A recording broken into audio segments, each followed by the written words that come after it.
What's up, Tailgaters? You're in the booth with Tailgate Nate today. Welcome to my channel and welcome to the final conference championship preview and prediction that I will upload here in the year of 2024, because that's it. We would have previewed every conference championship after I upload this video, and the final one we have yet to talk about is the Sun Belt Championship. The Sun Belt is the only conference that still bases their championship on division winners, meaning the conference still has divisions. Well, you're still going to get a pretty good matchup here in this one. The Marshall Thundering Herd are in the Sun Belt Championship, and the Louisiana Raging Cajuns. What a season this has been. They'll look to be on top of the Sun Belt for the first time since Billy Napier was the head coach of this football program. We'll tell you everything you need to know about the Herd and the Raging Cajuns here in just a little bit. But before we do that, you guys know I got to say thank you for all the love and support the channel has received, continues to receive. It does mean a lot to me. If you want to show your support for the channel in any way you can, just interact with the channel in any way you can. The biggest way you can do so is subscribe and ring the bell.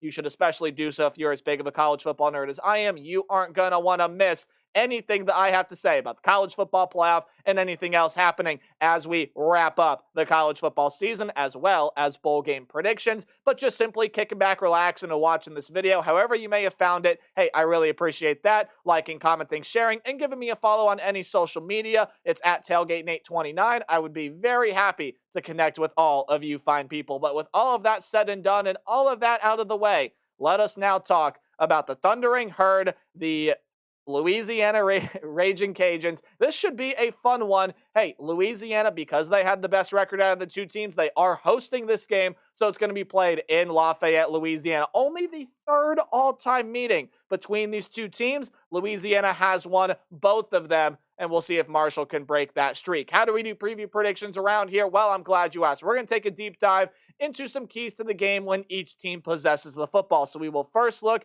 at the Marshall offense against this Louisiana defense, and then we'll flip it. We'll take a look at the Louisiana offense against the Thundering Herd defense. At the end of the video, give you some keys to the game, how I think this one is going to play out, and at the end of the video, again, give you a final prediction for who I think comes away Sun Belt champions from Lafayette, Louisiana. Again, just the third all-time meeting between these two programs. Let's introduce you to both of these teams, starting out with this Marshall offense. A lot of people figuring coming into the year it was going to be Cole Pennington that was starting at quarterback for this team, and that could not have been more wrong. He only threw 7 passes all year. Stone Earl got himself a fair bit of playing time, but no, the primary weapon that Marshall has decided to use at the quarterback position has been a former Virginia Tech Hokie, a former Tulsa Golden Hurricane. Now with the Marshall Thundering Herd, it is Braylon Braxton, 1,437 yards, and he has been amazing. 17 touchdowns and only 2 interceptions throughout his time as the quarterback of this team, which is just a sensational stat line. Yes,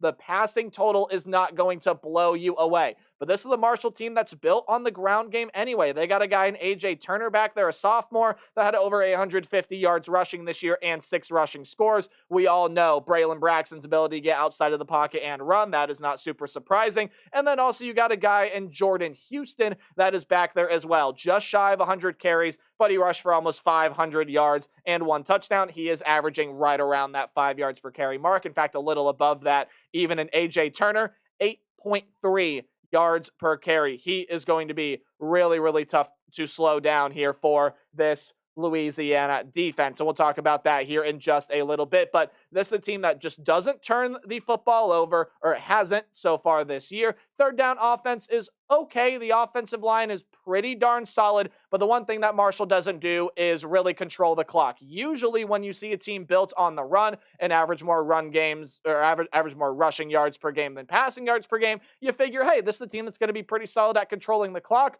Marshall is one of the rare instances where that is not usually the case, but we'll talk more about that later.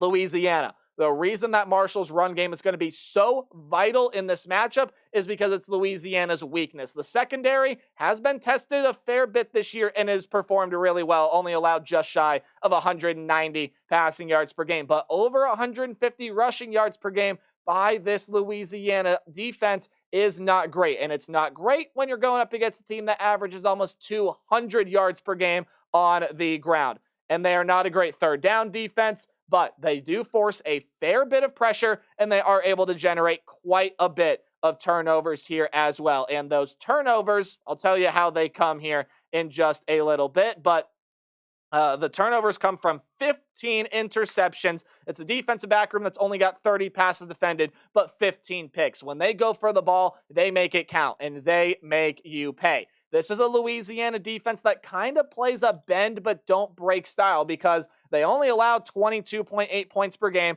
but they have a tendency to allow teams to drive down the field. However, this is a team that tightens the hatches once you get closer to their opposing goal line. I don't think their red zone defense overall has a super great percentage, but I don't think it is a bad percentage nonetheless either. So let's talk about some of the keys to the game on this side of the ball. You've heard me say it. Marshall's got a really good run game, and A.J. Turner is a huge, huge, huge key in this game. Marshall's run game is going to be a huge plus, and I think it's going to give Louisiana a ton of problems. But I also do not think Marshall is going to purely be able to beat Louisiana by running the football and trying to out-physicality Louisiana because of what the Raging Cajuns do on the other side of the ball, which we will talk about here in just a little bit. Braylon Braxton, yes, has been phenomenal. He's only had 2 interceptions all year. You could also attribute that to a little bit of turnover luck. I think there have been a couple passes that Braylon Braxton would like to have back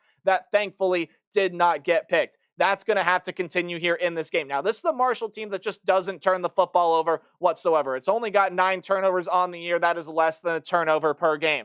Louisiana likes to force a fair bit of picks. Yes, A.J. Turner is a big key in this game, but Braylon Braxton throwing to this receiver room, and it's a receiver by committee room. It's got 7 guys that have at least 13 catches on the season and only 1 guy that has over 30 catches on the year. Again, they rely on the ground game, but this is a pass game that's going to have to supplement and is going to, I think, have to play pretty darn well to be able to challenge this Louisiana defense and give you a little bit of balance with Marshall here in this game. And you heard me say a little bit ago, Louisiana bends, but they do not break. It's been a solid defense all year long. It does not allow a ton of points. It's going to go up against the Marshall Thundering Herd team, though, that has been playing some really darn good football lately. You take a look at a couple of their previous matchups, a big road win against Southern Miss, a good win at home against a Coastal Carolina team. Struggled a little bit on the road against Old Dominion, but then you beat James Madison, double overtime to secure your spot in the Sun Belt title. Marshall is going to absolutely fuel off that. This is a team right now on a 6-game win streak. They are hot,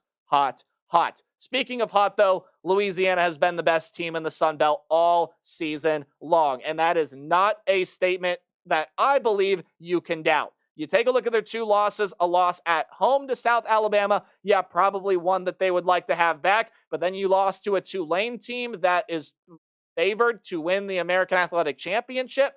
Not too shabby of a season for Michael DeSormo's group. Louisiana has been a great, great team to watch so far this year. Let's introduce you to how this offense works. Well, it rides with Ben Wooldridge. Yes, you will see Chandler Fields come in here and there. He does have 79 pass attempts and is completing almost 75% of those, but Ben Wooldridge has been the key offensively out of the quarterback position for Louisiana this year. 2,392 yards, 17 touchdowns, and 5 interceptions. He's been pretty darn good. Has got some good wide receivers. Apologies if I mispronounce this last name, which I probably will, but Legender, and I butcher that in its entirety, but Lance Legendre, however you want to pronounce that last name, 733 yards and 6 touchdowns on the season. You got another guy that's got over 600 yards. It's the tight end by the name of Terrence Carter, 689 yards and 4 touchdowns on the season for him. Running back room, sure, you got a couple really good ones of those as well. Kind of a 3-headed monster. You got Bill Davis, who's a freshman that has led the way for this team. Zylan Perry, who is a sophomore, and then Draylon Washington, a junior. You'll see all 3 of those guys get touches out of the backfield for Louisiana. The Raging Cajuns, when you compare them to Marshall, have a much more potent attack, and it's much more balanced. They can throw the ball with Ben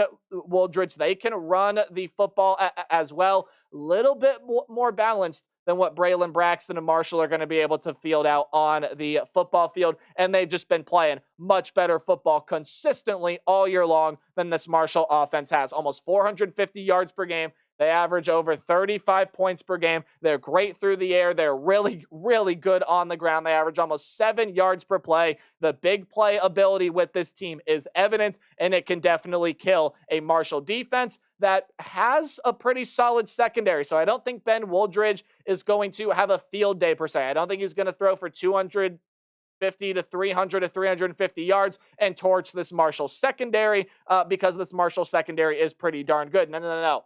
This is a Louisiana team that has a massive, massive ability to be able to run the football well. And if Marshall game plans for one guy and they're able to slow one of those 3 running backs I mentioned earlier down, you got 2 others that you're going to have to deal with. And much like Louisiana, Marshall's run defense is very, very suspect. They're able to get pressure to the quarterback just fine. They've got 34 sacks on the season. You got a lot of really good talent on that defensive front, and one of the sack leaders, not only in the Sun Belt, not only on this team, but in the entire nation. Mike Green, a sophomore defensive lineman, is a future NFL draft prospect, folks. He has 16 sacks on the year. Couple that with 76 tackles. He has just been an absolute horse for Marshall on that defensive front this season. A couple other guys that are able to provide pressure, but you see right there, Mike Green accounts for almost half of the sacks that Marshall has been able to gather this season. They do force a fair bit of turnovers, but the defense has been on the field more often than not this season. And let's take a look at that one number down there for Louisiana. They do a pretty good job of outpossessing their opponents by almost around 4 minutes per game. You just heard me say the Raging Cajuns have a more potent, more balanced attack. I think that is going to help them. I think Marshall's got to be able to get pressure fast. They got to generate takeaways. This is a Louisiana offensive front that has allowed a fair bit of pressure. Yes, the sacks allowed number is only at 13. It's a little misleading, but the offensive front has played really, really good so far this year, and Ben Wooldridge does not underperform when he is under pressure, meaning no quarterback is better under pressure. Well, almost no quarterback is better under pressure than they are with a clean, uninterrupted pocket. But Ben Wooldridge does a phenomenal job of getting the football out in time, evading pressure, and extending the plays. That is going to be a massive key for Louisiana and Marshall because Braylon Braxton can absolutely do the exact same thing on the other side of the ball when you're talking about this Marshall offense. I think this is going to be a very, very interesting game, but the one key that I just cannot get myself away from is time of possession. Both of these offenses are likely to run the football a little bit more than they are to pass it, but Marshall has not done a great job of being able to control the clock when they do have the opportunity to do so. And when you are talking about Louisiana, this has been the best team in the Sun Belt all season long. Yes, they had that one hiccup at home. I don't think Louisiana is going to hiccup here. I think this is going to be a game where honestly Louisiana kind of comes out and makes a little bit of a statement. I got a 35-24 win here. I like Ben Wooldridge. I like that 3-headed tandem they have back there in the running back room. I do like a lot of these wide receiver weapons. I think Braylon Braxton and A.J. Turner are going to be able to affect this game. I think Braxton and Turner, both of them are going to make a couple plays here, and this Louisiana defense is going to get beat. I think Louisiana is going to provide a fair bit of pressure, a little bit more than we're used to seeing out of them this year. I think they're going to force a couple Marshall turnovers, and I think that offense has too much big playability, can be too explosive, and the time of possession, I think, will be a big thing here in this contest. You look at the final score up there, 35-24. Is the way I see this one playing out in favor of the Raging Cajuns, and that's going to do it for conference previews, for conference championship predictions here on the channel for this year. Come back tomorrow, though. We're going to discuss all things college football playoff